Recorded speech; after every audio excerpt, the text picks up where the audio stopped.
वंदे मातरम।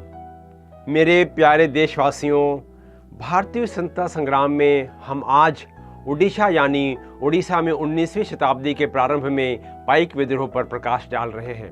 उड़ीसा के खोरदा राज्य पर सन 1804 के अंत में ब्रिटिश शासन स्थापित हो गया था, परंतु ब्रिटिश शासन के विरोध में उड़ीसा का जन सामान्य विद्रोही हो गया। वह उड़ीसा का निवासी ब्रिटिश शासन की अधीनता कतई स्वीकार नहीं करना चाहता था तथा जय राजगुरु के बलिदान के बाद उड़ीसा में विद्रोह की आग सुलग रही थी। पूरा उड़ीसा आहत था। स्थानीय पारंपरिक योद्धा यानी पाइक ब्रिटिश शासन द्वारा प्रताड़ित थे। सन 1804 में खोरदा राज्य को पराजित करने के पश्चात ब्रिटिश शासन ने उनकी जमीनें हड़प लीं। जो जमीन उनके पास बची उस पर राजस्व वसूली इतनी बढ़ा दी कि उनके जीविकोपार्जन में अनेक बाधाएं उत्पन्न कर दी और अब वह भी पूरे विद्रोह के साथ ब्रिटिश शासन की प्रताड़नाओं से उड़ीसा को मुक्त कराने की कमर कस चुके थे। सन 1817 में पाइक विद्रोह वीर साहसी व्यक्ति जगबंधु की अगुवाई में बड़े पैमाने में प्रारंभ हो गए और पूरे ओडिशा में फैल गए। बख्शी जगबंधु का जन्म ओडिशा में सन 1773 में हुआ था। बख्शी उपाधि उस समय राज्य के कमांडर को दी जाती थी और यह उपाधि उन्हें अपने पूर्वजों से प्राप्त हुई थी।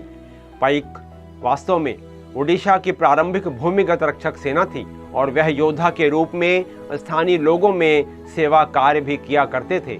पाइक विद्रोह को स्वतंत्रता संग्राम के लिए किए गए प्रथम संघर्ष की संज्ञा भी दी जा गई है। प्रभु जगन्नाथ में ओडिशा के जन सामान्य का अटूट विश्वास, सर्वोच्च देवता का स्थान तुल्य होने व भगवान जगन्नाथ ओडिशा के एकता के प्रतीक स्वरूप प्रत्येक ओडिशा के हृदय पटेल में रचे बसे थे। ओडिशा के सभी पाइक लोगों ने व जन सामान्य ने भगवान जगन्नाथ को ओडिशा एकता का प्रतीक मानकर बख्शी जगबंधु का नेतृत्व स्वीकार किया।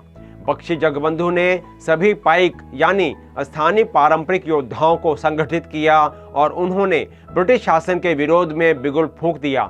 पाइक विद्रोह ने कार्रवाइयों से ब्रिटिश शासन की नींद हराम कर रखी थी। ब्रिटिश सेना से झड़पें प्रारंभ हो गईं और कई स्थानों पर पाइकों ने ब्रिटिश सेना को मात दी व भारी क्षति भी पहुंचाई। लगभग 400 पाइक योद्धा घुमसुर से तबाही भी मचाते हुए खोरदा राज्य में प्रवेश कर गए और वहां पर प्रशासकीय कार्यालयों को आग के हवाले कर दिया और पुलिस स्टेशन भी अग्नि की भेंट चढ़ा दिए गए। कितने ही ब्रिटिश शासन के अधिकारियों को मौत के घाट उतारते हुए कई स्थानों को अपने कब्जे में कर लिया।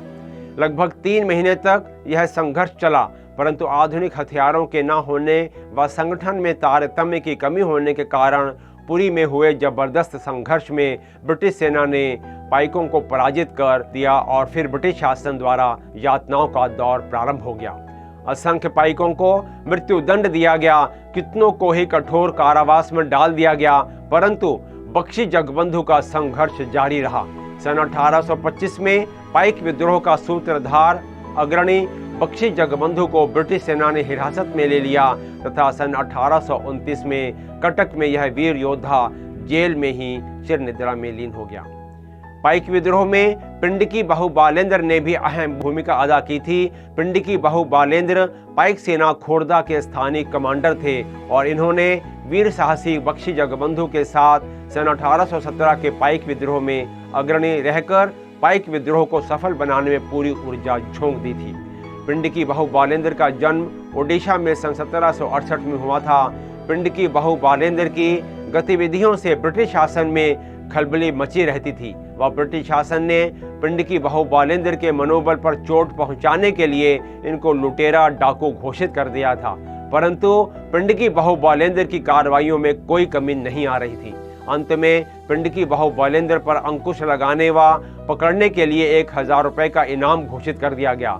दुर्भाग्य अफसोस कि 1000 रुपए के लालच में आकर पिंडकी बाहु बालेंद्र को उसके बचपन के साथी ने धोखा दिया और इनको ब्रिटिश सेना के हवाले कर दिया और इनको बारावती किले में बंदी बना दिया गया। परंतु बारावती किले में पिंडकी बाहु बालेंद्र ने अपने आप को मुक्त करवा लिया और जब ब्रिटिश सेना को यह पता खबर लगी तो उनके होश उड़ गए।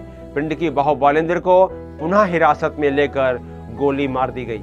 इस प्रकार खोरदा राज्य के पाइक सेना का स्थानीय कमांडर पिंडकी बहु बालेंद्र ब्रिटिश शासन से ओडिशा को मुक्ति दिलाता हुआ सन 1818 में वीर गति को प्राप्त हो गया।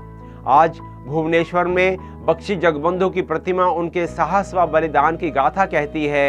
यहाँ यह बताना समीचीन होगा कि ओडिशा के पाइक विद्रोह की राष्ट्रीय स्तर पर कोई मान्यता नहीं थी, परंतु हाल ही में आदरणीय प्रधानमंत्री श्री नरेंद्र मोदी जी की सरकार ने पाइक विद्रोह की राष्ट्रीय पहचान, मान्यता व श्रद्धा सुमन अर्पित करते हुए ओडिशा के खोरदा क्षेत्र के बुशनी पहाड़ी पर 10 एकड़ जमीन पर 2017 में पाइक विद्रोह का स्मारक बनाने का निर्णय लिया तथा राष्ट्रपति महामहिम श्री रामनाथ कोविंद जी ने भी 7 दिसंबर सन 2019 को इसकी आधारशिला रखी।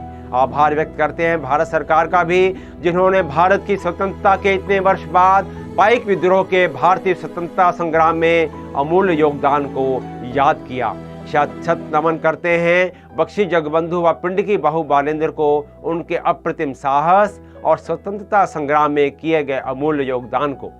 मेरे प्यारे दोस्तों, मैं आशा करता हूं कि आपको यह मेरा एपिसोड अवश्य पसंद आया होगा।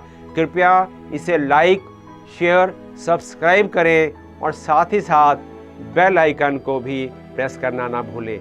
हाँ, अपने सुझाव भी हमें अवश्य भेजें। जय हिंद।